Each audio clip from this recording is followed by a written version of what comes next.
ఉమ్మడి నల్గొండ, ఖమ్మం, వరంగల్ జిల్లాల పట్ల ఎమ్మెల్సీ స్థానానికి ఉప ఎన్నిక ఈ నెల 27న జరగనుంది. దీంతో 3 ఉమ్మడి జిల్లాల పరిధిలోని పార్టీ ముఖ్యులు, ప్రజాప్రతినిధులు, మాజీ ప్రజాప్రతినిధులతోనూ BRS party working president KTR భేటీ అవుతున్నారు. తెలంగాణ భవన్లో ఉదయం 11 గంటలకు సమావేశం అవుతారు. ఎమ్మెల్సీ ఉప ఎన్నికల వ్యూహం, కార్యాచరణపై చర్చించి దిశానిర్దేశం చేయనున్నారు కేటీఆర్. అయితే ముందుగా కేసీఆర్ నేతలతో భేటీ అవుతానని చెప్పినప్పటికీ ఆ బాధ్యతని కేటీఆర్ కి అప్పగించినట్లు సమాచారం. మొన్నటి వరకు ఎంపీ ఎన్నికల్లో ప్రచారంతో బిజీగా ఉన్న కేసీఆర్ రెస్ట్ తీసుకుంటున్నట్లు తెలుస్తోంది. పార్టీ నుంచి ఎమ్మెల్సీ అభ్యర్థిగా రాకేష్ రెడ్డి బరిలో నిలవడంతో ఆయన గెలుపు కోసం నేతలంతా సమన్వయంతో పనిచేయాలని దిశానిర్దేశం చేయనున్నారని తెలిసింది.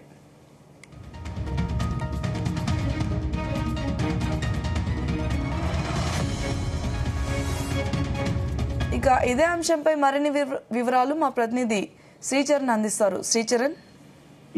సౌమ్య, అసెంబ్లీ ఎన్నికల్లో అధికారం కోల్పోయిన బీఆర్ఎస్ పార్టీ మొన్న జరిగిన పార్లమెంట్ ఎన్నికల్లో కూడా చాలా శ్రమించింది, శాయశక్తుల పోరాడిందని చెప్పుకోవాలి. క్యాంపెయినింగ్ కూడా స్వయాన బీఆర్ఎస్ ప్రెసిడెంట్ కేసీఆర్ తో పాటు వర్కింగ్ ప్రెసిడెంట్ కేటీఆర్, అలాగే ట్రబుల్ షూటర్ గా పేరొందిన హరీష్ రావు కూడా చాలా విస్తృతంగా ప్రచారం చేశారు. ముఖ్యమంత్రి రేవంత్ రెడ్డికి కూడా నిత్యం కౌంటర్లు ఇస్తూ కూడా ఎక్కడా కూడా తగ్గలేదు విధంగా కూడా ముగ్గురు కూడా ఎలక్షన్ క్యాంపెయినింగ్ చేశారు. అయితే ఇంకా ఎంపీ ఎన్నికల పోలింగ్ అయిపోవడంతో ఉమ్మడి నల్గొండ, ఖమ్మం, వరంగల్ జిల్లాల పట్టభద్రుల ఎమ్మెల్సీ స్థానం కూడా బీఆర్ఎస్ పార్టీ ప్రత్యేకంగా దృష్టి సారించింది. దానికోసము ఇవాళ తెలంగాణ భవన్ లో బీఆర్ఎస్ వర్కింగ్ ప్రెసిడెంట్ కేసీఆర్ అధ్యక్షతన సమావేశం నిర్వహించనున్నారు. ఎమ్మెల్సీ ఉప ఎన్నిక వ్యూహం, కార్యాచరణ పైన చర్చించి భవిష్యత్ పైన కూడా క్యాడర్ కి దిశానిర్దేశం చేయనున్నారు. ముందుగా యాక్చువల్గా కేసీఆర్ తో నేతలందరూ కూడా భేటీ అవుతారని కూడా పేర్కొన్నప్పటికీ ఆ బాధ్యతను కంప్లీట్ గా కూడా వర్కింగ్ ప్రెసిడెంట్ కేటీఆర్ కు అప్పగించినట్లు కూడా బీఆర్ఎస్ వర్గాలు పేర్కొంటున్నాయి.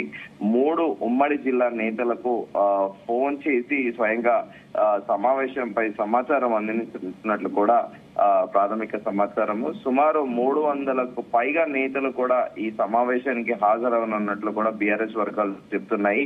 అయితే ఎమ్మెల్సీ అభ్యర్థిగా రాకేష్ రెడ్డి బరిలో నిలవడంతో ఆయన గెలుపు కోసం నేతలంతా కూడా సమన్వయంతో పనిచేయాలని కూడా దిశానిర్దేశం చేయనున్నారు. అయితే ఇప్పుడు అక్కడ ఈ ఉమ్మడి 3 జిల్లాలలో నల్గొండ, ఖమ్మంతో పాటు వరంగల్ ఎమ్మెల్సీ పట్టభద్రుల ఎన్నిక కోసము రాకేష్ రెడ్డిని బీఆర్ఎస్ పార్టీ కంటెస్టెంట్ గా పెట్టింది. ఆయన ఎర్లియర్ బీజేపీ పార్టీలో వర్క్ చేశారు. బీజేపీ పార్టీలో ఉండడము, ఆయనకి మొన్న జరిగిన అసెంబ్లీ ఎన్నికల్లో ఆయనకి సీట్ ఇవ్వకపోవడంతో లాస్ట్ మినిట్ లో ఆయన బీఆర్ఎస్ కి జంప్ అయ్యారు. కానీ ఇప్పుడు ప్రస్తుతం అక్కడ చూస్తే రాకేష్ రెడ్డికి ఒక కలిసి వచ్చే అంశం ఏంటంటే ఈ 3 జిల్లాలలో ఆయన గతంలో కూడా బీజేపీలో వర్క్ చేయడము, ఆ క్యాడర్ అంతా కూడా రాకేష్ రెడ్డితో ఉండడము, ఇప్పుడు కొత్తగా కూడా బీఆర్ఎస్ క్యాడర్ కూడా రాకేష్ రెడ్డికి కలిసి వచ్చే అంశంతో అవడంతోనే రాకేష్ రెడ్డికి ఈ ఎమ్మెల్సీ సీటు బీఆర్ఎస్ కేటాయించిందనేది కూడా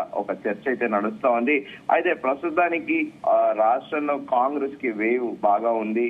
ఎందుకంటే అధికారంలో కాంగ్రెస్ పార్టీ ఉంది, అలాగే అటు తీన్మార్ మల్లన్న కాంగ్రెస్ తరఫున కూడా పోటీ చేస్తున్నారు. బీజేపీ నుండి గుజ్జుల ప్రేమేందర్ రెడ్డి కూడా కంటెస్ట్ చేస్తున్నారు. ఇటు బీఆర్ఎస్ నుంచి రాకేష్ రెడ్డిని నిలబెట్టడం కూడా ఇప్పుడు బీఆర్ఎస్ కి ఈ ఎన్నిక మాత్రం చాలా ప్రెస్టీజియస్. ఎందుకంటే పార్లమెంట్ ఎన్నికల్లో కూడా వివిధ సర్వేలు కూడా, ఎగ్జిట్ పోల్స్ రిపోర్ట్స్ కూడా చెప్తున్నాయి బీజేపీకి మెజారిటీ సీట్లు రాష్ట్రంలో రాబోతున్నాయి.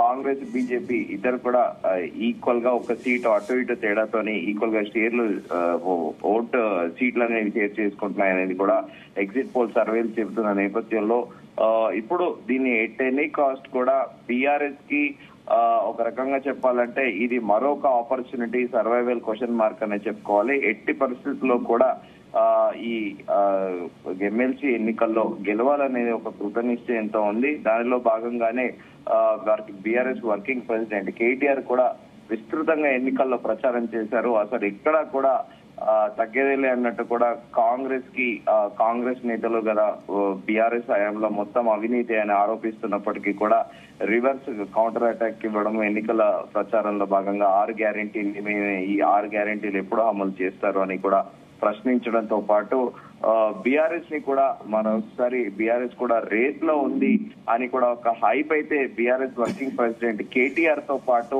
హరీష్ రావు అలాగే బీఆర్ఎస్ అధినేతనైతే బస్సు యాత్ర చేపట్టి సంచలనాత్మకంగా అందరితోని ఎన్నడూ లేని విధంగా కూడా ఉద్యమ రోజులు గుర్తు తెస్తూ అందరితోని సెల్ఫీలు దిగడము, ఫోటోలు దిగడము, వారికి పకోడీలు ఇవ్వడాలు ఇవన్నీ కూడా బాగానే ప్రయత్నం చేశారు పార్లమెంట్ ఎన్నికల్లో.